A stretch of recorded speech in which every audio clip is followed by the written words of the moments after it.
Yun guys, to, napansin nyo naman na si Light Fury ay nadala na tayo sa iba't ibang lugar katulad nito. Tayo ng bundok.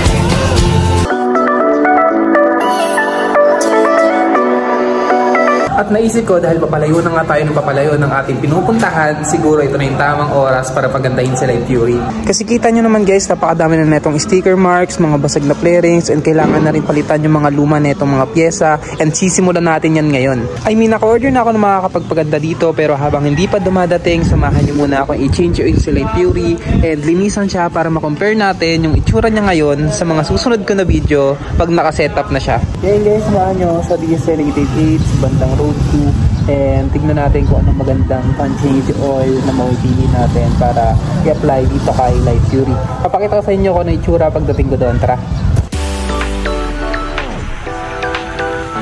Napakadami nga palang pwede nyo bilhin dito, mga gulong, mga kagamitan.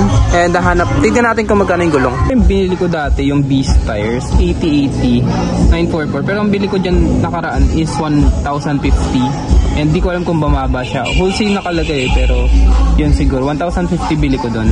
And di naman tayo bibili niyan, pero ang next natin bibilin is 8090 plus 1115 ang price. So yun, hanap tayo iba. Lahat pala guys, makikita nyo dito Kickstarter, Shogun, pang Radar 150. Basta lahat ang dami dito, para siyang bodega, and napakamura ng mga presyuhan dito. Andito pala tayo sa bilihan ng mga pang change oil. And ito yung gamit ko dati, Motul Scooter 1040. Ngayon pala, gamit ko siya ngayon. And namimili tayo kung anong maganda. Yun guys, pauwi na tayo and tignan nyo yung nabili ko.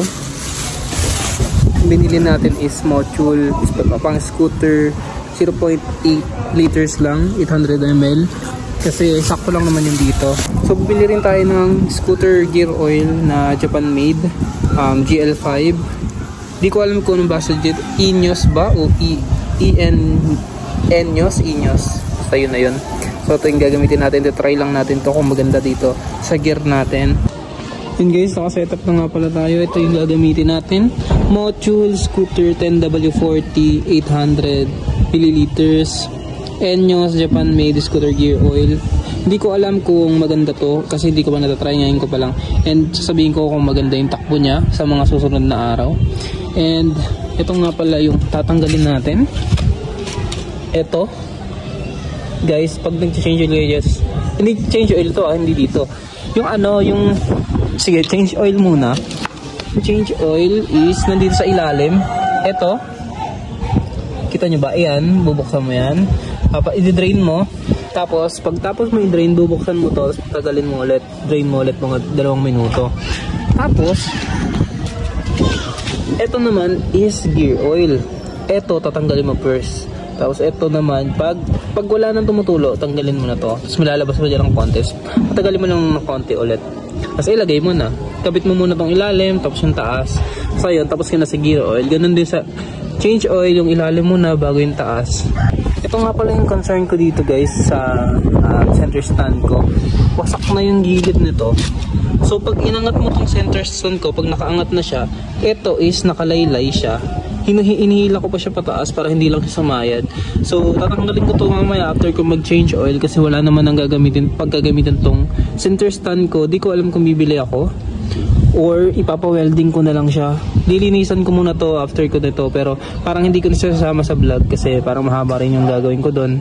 And idadayo ko pa yan kung saan ako magpapa-welding, if ever ipa-welding ko nga. Tara, palit tayo motor oil.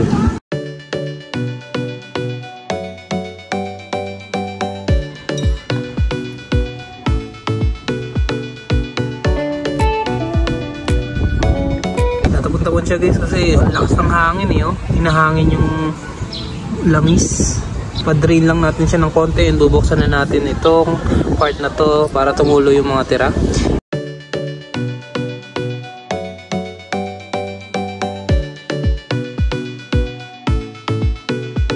Yun guys, dito naman tayo sa gear oil. Dito na yung sasahod natin. And ito, ginamitan lang natin ng plies para butasin yung taas. And apply natin yan mamaya pagkabukas natin. Ito. Yun guys, dumadaloy na yung gear oil, no? And hintay lang natin maubos yan. Okay pa naman. Maganda pa naman yung kulay. And medyo madami pa naman yung yung nalalabas niya. Huwag nyo guys papaubusin yan kasi masisira nga itong banda dito sa gulong nyo pag ito ay hindi napapalitan, no? Yun guys, dahil tapos na natin i-change oil and palitan yung gear oil, try na natin i-start. Ayan, no? Start natin.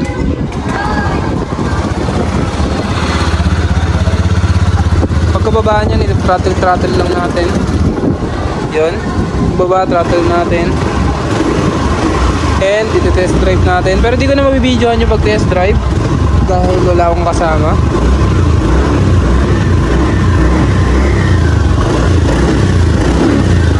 Okay guys, test drive ko muna. Yun guys, dahil nga tapos na natin palitan ng motor oil and gear oil si Light Fury. Ito siya, no? So, papaliguan naman natin siya gamit tong Ariel. And depende naman sa inyo kung anong gusto nyo sabon, pero ito lang kasi nakuha ko doon. And ayun, no? Samahan nyo ako ulit maglinis kay Light Fury.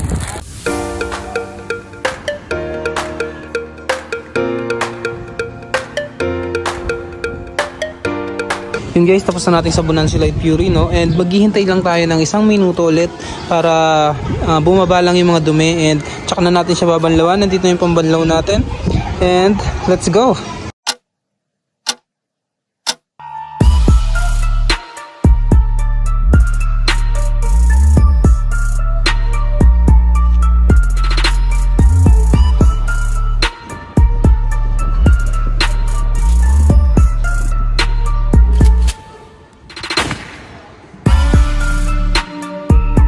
At yun na nga guys, nagustuhan nyo ba ang pagpapaganda ko kay Light Fury?